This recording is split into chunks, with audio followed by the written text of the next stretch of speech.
Welcome to this edition of In-Depth Alaska. I'm Tracy Sinclair. On February 4th, Anchorage Police shot and killed a man on Tudor Road. Police say the man, identified as Francis Rochon, had a gun and ignored officers' commands to put it down. Reporter Lauren Maxwell sat down with Anchorage Police Chief Sean Case to ask about what they've learned since then. Here's an extended version of that conversation. This is about the officer-involved shooting that happened on Tudor. I think one of the things, maybe if you could just clarify some of the details, because initially it seemed like there was some confusion about, did he raise his gun? Did he point it at the officer? Did he shoot? Now, my understanding is you have learned some things from looking at the video now. Can you share what you know about whether the gun was pointed, shot, any of the above? Yeah, so there's one of the videos that when we release the video footage, everyone will get the opportunity to take a look and see kind of exactly how the whole thing unfolded in a very, very short, compressed time frame.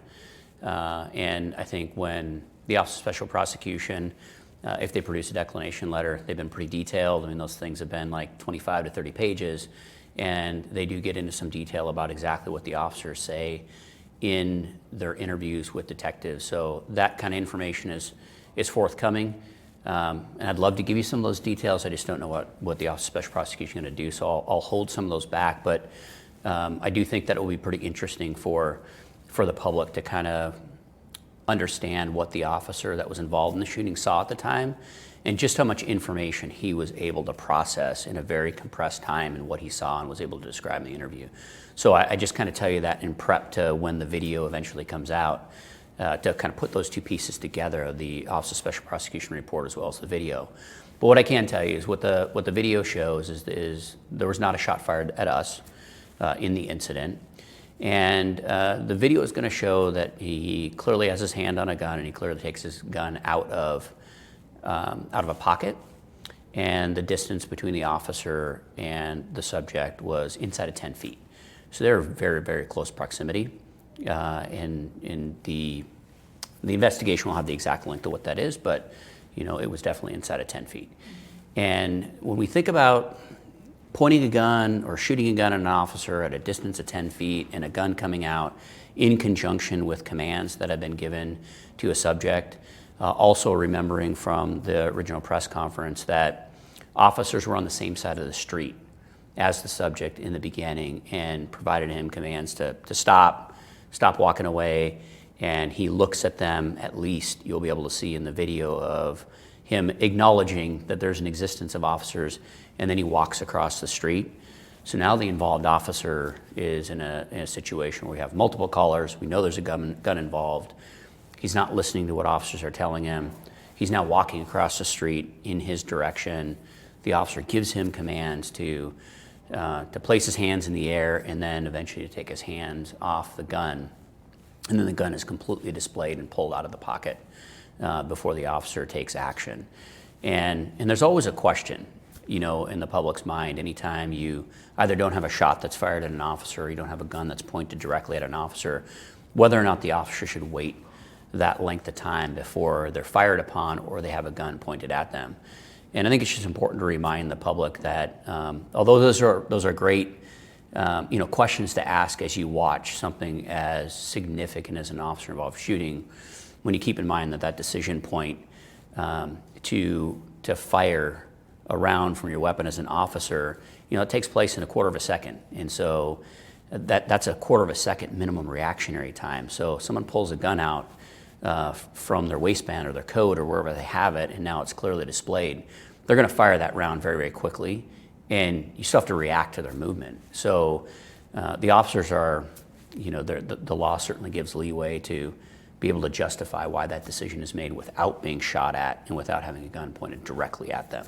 Mm-hmm. And this kind of leads into another question I had that's kind of related, and that is, does APD have a different response when this happened on a busy road, lots of people there are, driving in restaurants around? Is the response any different when you're in that public a setting versus maybe somebody who's holed up in a house?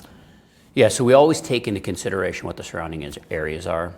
And so if you think the officer at the moment in time, all the things that we train the officer to do and to take into consideration while they're responding is, particularly in this one, you've got east-west traffic on Tudor that's both active and was not stopped. So it is traffic that is moving. And the incident took place right on the median, the raised divider between east and west traffic. And when the officer has decisions to step out into the roadway, he obviously has to worry about now oncoming traffic because he was facing traffic that was coming his direction. And if the officer was to step out in that direction, the officer would have to pay attention to if he's to fire his weapon or get fired upon, that those rounds are going to go in the direction of passing cars and pedestrians on the road.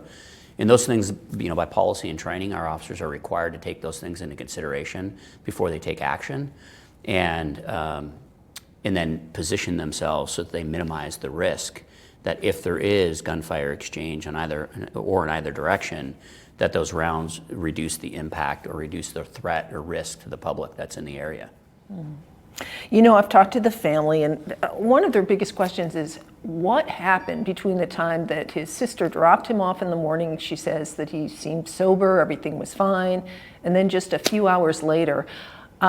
You probably don't know the answer to that, but I'm curious your thoughts, and also thoughts on the fact that, this same gun that he went to pick up legally, retrieve his property, was the one that was used in the incident, just literally 2 hours later. Do you have thoughts on that at all? Yeah, I think this is a really great example of just how complex and tragic some of these things are.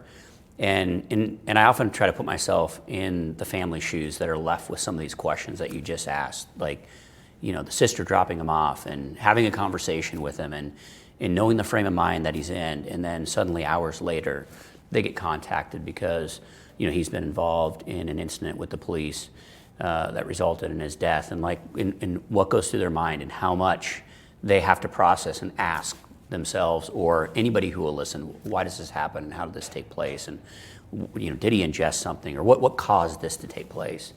And that's one of the challenging things with some of these situations is we find out some of the backstory or some of the information after the investigation continues, and the officers are in a situation where they only have what's in front of them and they don't have the time to try to figure out the backstory themselves. And a lot of times those questions never get answered. And so the families and loved ones are left with kind of asking the question. And we see that even in a lot of suicide cases, which is another kind of example of kind of the mental stress that families go under, where they say, I didn't see any of this coming. I didn't see this behavior or these characteristics that all of a sudden now has resulted in, a loved one taking their own life. And we do everything we can to try to answer those questions in those situations as well, but sometimes there's no answers. And it's something that frequently crosses my mind because I hear the detectives will come and tell me that they've had contact with the family members and they've asked a series of questions and they don't know the answers. And so I think that's a little bit different of approach that I have. So I really want to know kind of where the family's at with some of this sort of stuff, so that our detectives stay focused on providing as much information as they possibly can and keeping in contact with these families. Mm-hmm. Was there any reason that one of the mental health crisis units might have been called to the scene, or I'm assuming they weren't, that officers just responded? Yeah, there definitely was not mental health a clinician that was on scene, and off the top of my head I don't remember if they were en route or not. I don't believe so. At this particular time. In fact, I'm not sure if there was one on duty at the time. So that's certainly a gap between both the Anchorage Police Department's mobile intervention team as well as the fire department's mobile crisis team, although they wouldn't be responding to these type of incidents, but certainly having the two teams available 24 hours a day, 7 days a week certainly help respond to calls where people are in crisis generally. And if we can reduce the number of calls of those in crisis, we reduce the risk of any sort of violent act or even arrest taking place because of the mind frame that we're in or that they're in. So both of those teams working together within the municipality helps for our overall response. But you don't know that in this case, why wouldn't they have been called? You just didn't. Yeah, I can get back to you. Okay. I'll have Chris get back to you and let you know if they were on duty or en route to the call. Would there be an autopsy performed, toxicology report? Do you know? So we don't, the body is recovered by the medical examiner's office, and then they determine what tests and how they're going to perform the autopsy. It's their determination whether or not to do a toxicology. That's not in the purview of the police department. So that's left up to them. What do you think that, this is the third one this year. Do we need to be doing something differently? Should we do something differently going forward?